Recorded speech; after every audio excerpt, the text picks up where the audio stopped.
We've got the best plucky Brit coming, mate. Well, second best plucky Brit today, but great sailing again. Thanks very much. Jamie Mears sailing Pica.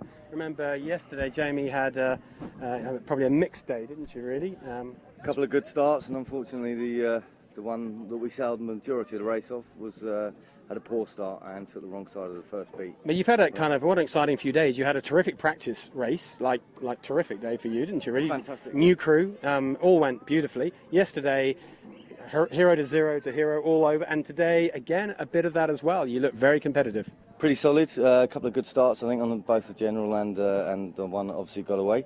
We had a good start, good first beat, and sailed up into first for a moment before we had a big knot in the spinnaker halyard, which didn't help at the first leeward mark.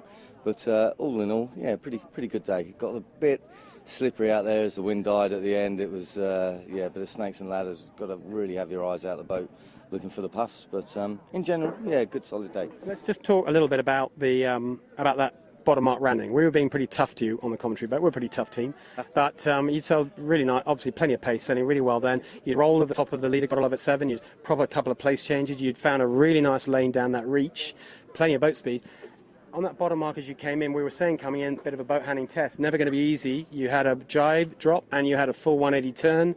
And in the end, we weren't quite sure what went wrong. But just talk us through the exact sequence of events there. So we rolled 7. We came in with knew exactly what we were going to do in terms of a jibe set and a jibe drop on the buoy, and a bit of an error that we just before we went for the jibe, we saw that we had a bit of a knot in one of the halyard takes up. So Matt went in and tried to clear that as best as he could.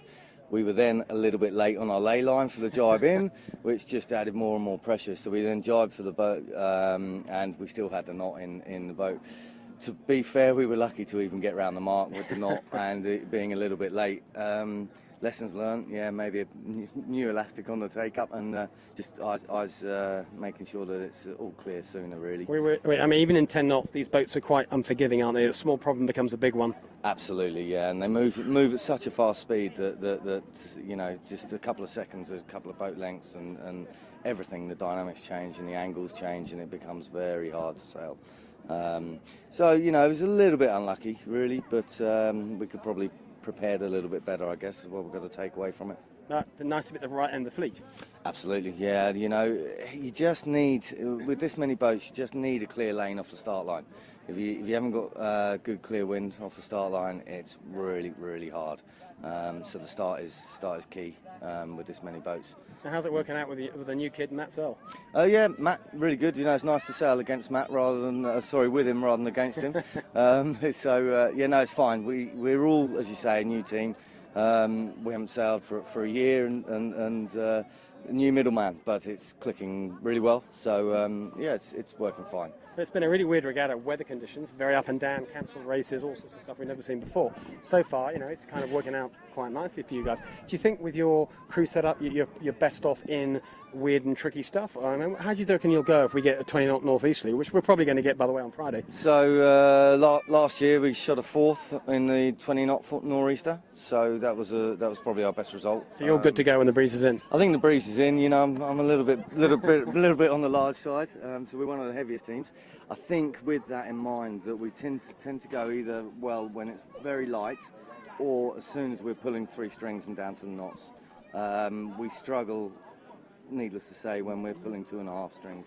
If we've got a man in the boat, we're just not fast. But when it goes very light, we seem to be absolutely fine. We've definitely, I was looking at a picture with us and 7, we've definitely got a bigger, fuller spinnaker because we used to do more windward lewards in Europe than some of the boats around here. So we struggle a little bit on the tight reaches. But it all could come good on the northeasterly courses with the up-down, yeah. Absolutely, the VMG. Interesting. Yeah. Well, good insight. Thanks for sharing that with us. That'll help us understand some of the performance things we're seeing. Today you were just pipped by the other Brit boat, Hair Appliances, but over the course of the last couple of days you've been the form British boat and right up there in amongst the mix. Jamie, great sailing. Good luck for the rest of the regatta. Looking forward to seeing you at the pointy end. Thanks for your time. See you soon, mate. Much. Cheers. Thank you. Bye. It's Jamie Mears, skipper of Pica. Great job.